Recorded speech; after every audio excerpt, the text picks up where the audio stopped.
Hi, welcome back to Prepping in Progress. I'm Steve. And I'm Kim. And today we're going to be talking about something that has been very near and dear to our hearts the last 48 hours.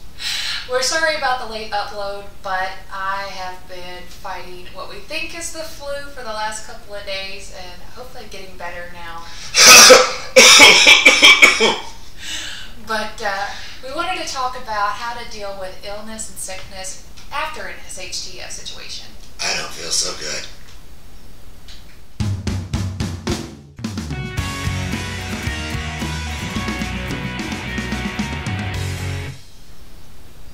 Okay guys, so here's the scenario. Your event has taken place, you're living in close quarters with your family, your group, whatever. If we look at times when people have been put into close proximity, say the stadium after Hurricane Katrina in New Orleans, disease ran rampant and jumped from person to person to person quickly, very quickly. So, one of the first things you do when moving into your retreat, making it go active, is to set up a quarantine zone / infirmary where your medical personnel can treat your sick people and keep them separated so they don't affect the rest of the community. Definitely.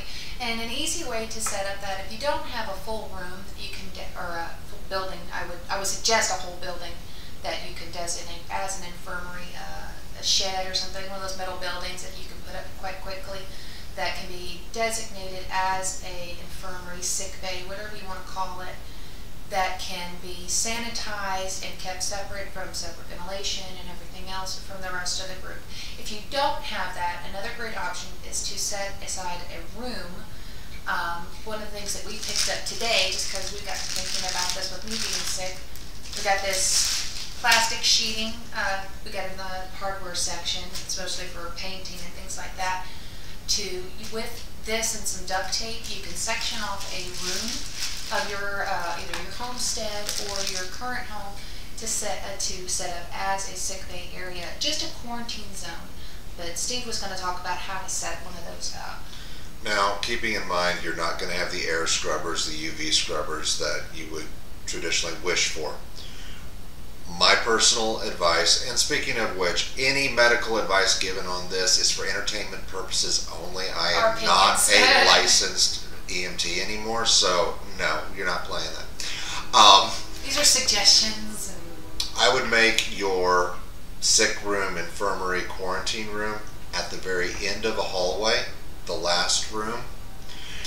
You have your door, you have your sheet, and you can go between the sheet and in. But after that, further back, closer to where your people are going to be, the communal areas, another sheet. So you're creating an airlock where you can go in, hopefully you've already washed your hands, open it up, spray down with disinfectant to hopefully keep anything from transmitting between the two rooms. Any airborne stuff. Any airborne stuff. Wait a few minutes in there before proceeding, and do this going in and coming out. Then you go in and work with your person, do what you need to do. It would be nice and helpful if your patient had access to restroom facilities. Yeah, at least having a bucket or something like that that they can use. If they're bed bound, make sure you invest in some things like a bedpan and things like that, because somebody could be very down. I mean, bad diseases spread quite quickly. But when you're going into that airlock area, I would suggest that you already have things staged in that area, such as your mask, your gloves, and eye protection as well. Disease get into us all different kinds of ways, between airborne or fluid-borne or anything like that. They can spread in a number of different ways. You know, you touch something, then you touch your eye, and it's boom, you're infected next. Yes. But having a place where you can scrub down afterwards, invest even in some paper scrubs would be ideal. So that way you can put on paper scrubs, go in there and deal with a person, and then you can just throw away those paper scrubs once you're out.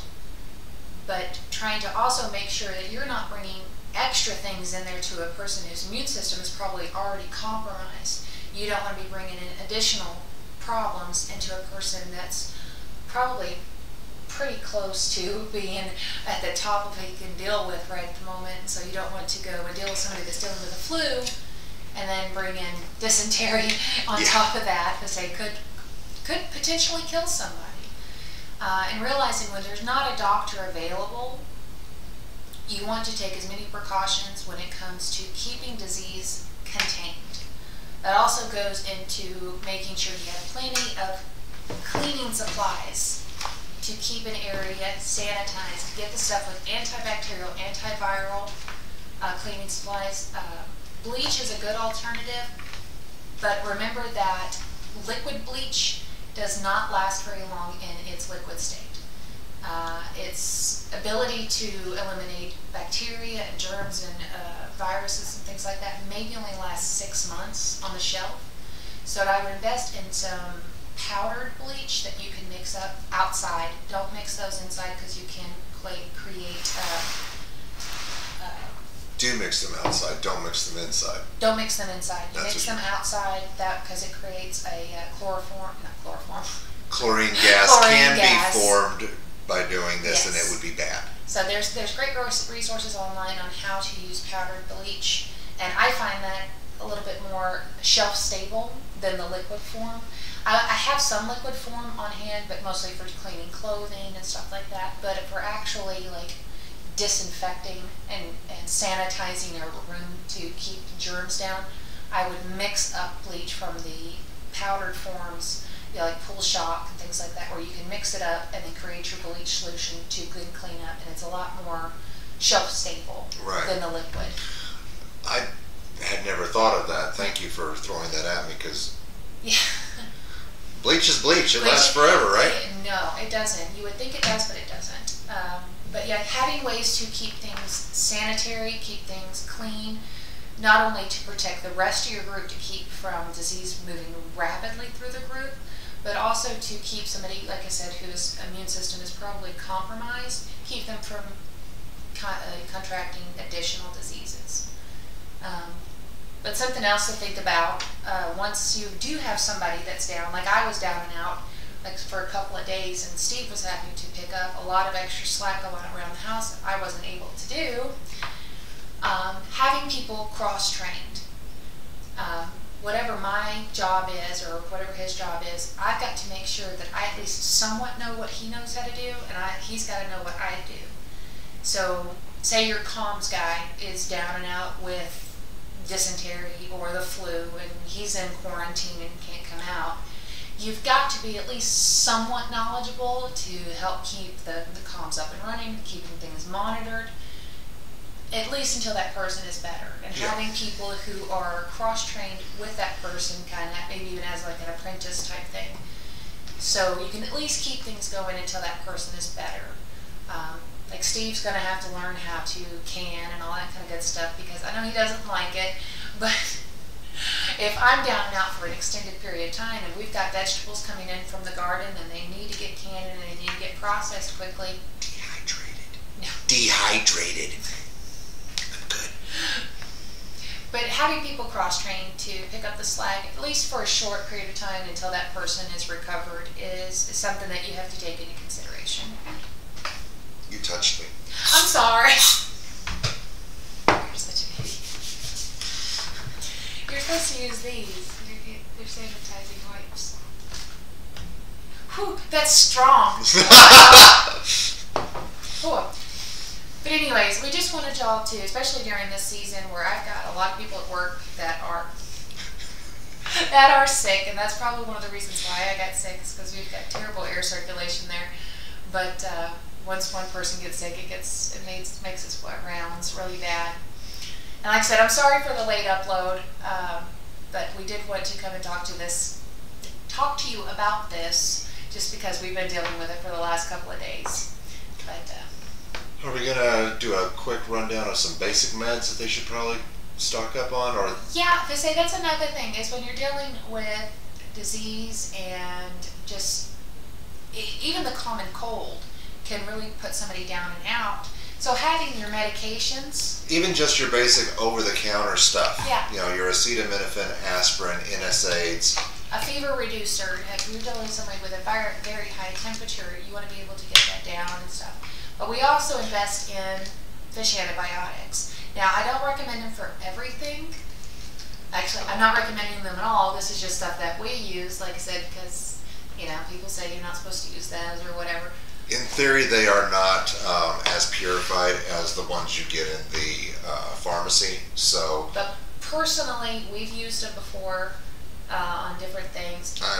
I've been on a trip and I didn't have access to medical care, and I had fish stuff and went, let's give this a shot. Got well.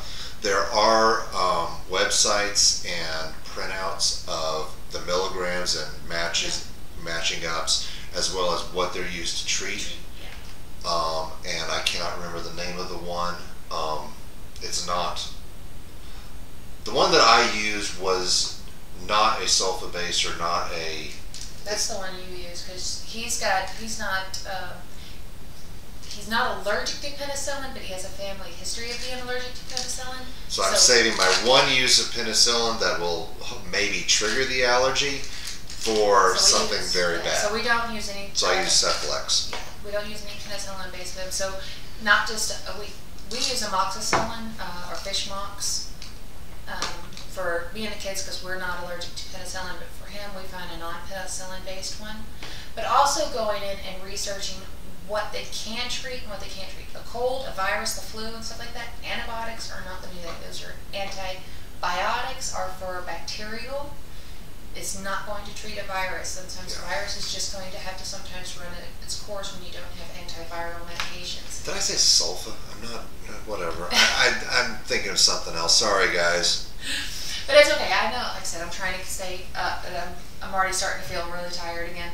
And so, y'all keep me in your prayers, because I'm still trying to get over this stuff. But we wanted to definitely get your minds thinking about what you have set up for quarantining. Maybe not just your members, but if you accept anybody who may be running late into getting to your bug out location, if they're running late and they've been exposed out in the world for a long period of time, especially if you're dealing with a pandemic type episode as part of your SHTF scenario.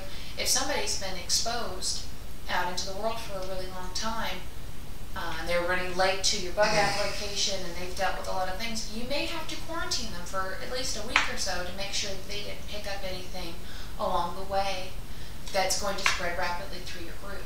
And in a situation like that, as opposed to having the sick room in the back of your house down a hallway, I really would recommend, again, separate building, or even a tent. A medical tent, the old something tents that or something like that. Is away from the main area, maybe down by your gate or your entry point. Just a way to keep things separated until you're sure that everyone's healthy. I think that's all I've got. Yeah, that's all I got. And like I said, if you've got any questions, please leave them in the comments below. Like I said, this is just an idea that we thought of just from having to deal with sickness last couple of days with me. And so, again, I want to apologize again for the late upload. I know we usually have it up before then, but I hope y'all will forgive me. And in no way, shape, or form is this the encyclopedic breakdown of this. It's just something to make you think. and start Please a plan. Yeah. feel free to comment, throw some more ideas out, like, share, subscribe, do the whole thing. Just thanks for being here, guys.